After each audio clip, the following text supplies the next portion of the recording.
कि भाई साहब तेरी जिंदगी किसी तरह से कट जाए, ये बहुत बड़ी बात है। यस और नो?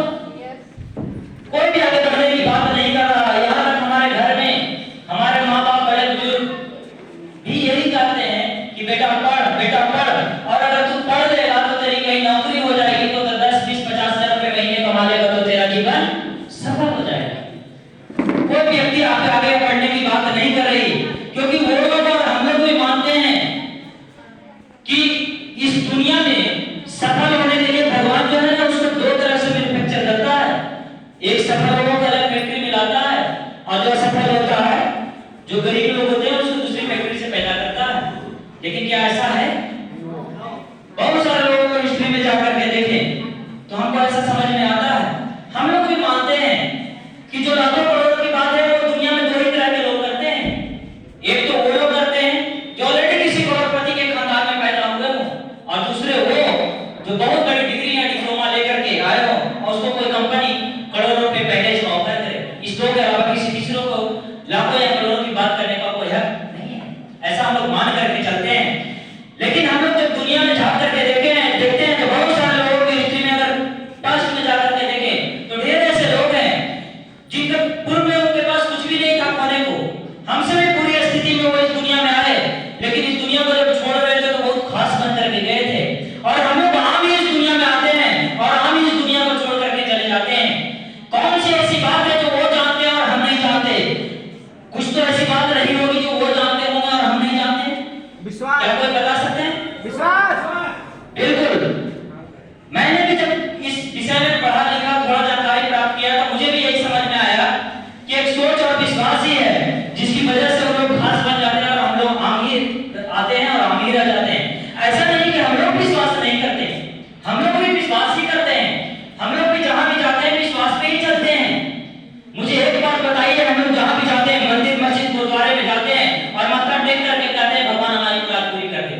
वहां कोई गारंटी है क्या? कोई गारंटी नहीं है, लेकिन फिर भी एक विश्वास होता है और उस विश्वास के कारण हम लोग जाकर के माथा टेक करके कहते हैं भगवान हमारी मुराद पूरी कर दे। एक बच्चा जो आज इस दुनिया में आया है, जो बोल नहीं सकता, चल नहीं सकता, जो कुछ भी नहीं कर सकता, जो अपने फीलिंग्स भी नहीं बता सकता, एक माँ बाप उसे बचपन से लेकर के 20 साल 22 साल तक पालते पोसते हैं इस उम्मीद की खातिर कि एक दिन यह बच्चा आगे चल करके हमारे बुढ़ापे का सहारा बनेगा। लेकिन इस घोर कलयुग में कोई गारंटी है क्या?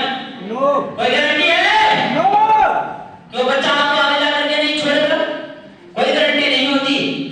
एक लड़का एक लड़की से 5 मिनट के मुलाकातों में मिलता है और जो बंधन बनता है वो 7 जन्मों का होता है। वहां कोई गारंटी है क्या? कोई गारंटी नहीं होती। मुझे एक छोटी सी कहानी, छोटा सा चुटकुला याद आ रहा है, दादू। ऐसा है कि किसी गांव में एक लड़के की शादी होनी थी और एक शुभ लग्न मुहूर्त देख करके शादी का दिन डिसाइड कर दिया गया। लेकिन जिस दिन शादी होनी थी वो दिन लगन बहुत तेज था और काफी खोजबीन करने के बाद पंडित जी मिल नहीं रहे थे। तो पता चला कि गांव में एक पंडित जी तो है लेकिन पेशे से वो ब्राह्मण नहीं है, वो पूजा पाठ नहीं कराते। लेकिन किसी तरह से गांव वालों ने मिल करके उन्हें मना समझा बुझा करके लाया कि भाई साहब कम से कम आप पंडित जी तो हैं, चलिए पढ़िए मंत्र और कराइए शादी। ये सुनो, क्योंकि बिना पंडित जी की शादी कैसे होगी? तो इन लोगों ने लाया और पंडित जी जहां आए और आने के बाद उन्होंने जहां का जो मंत्र था उन्होंने मारा। आप 3-4 फेरे करा करके कहा कि भाई साहब शादी हो गई संपन्न। गांव वाले तो बिल्कुल उखड़ गए। बोला कि भाई साहब ऐसा है कि आपने मंत्र गलत बोला, हमने कुछ नहीं बोला।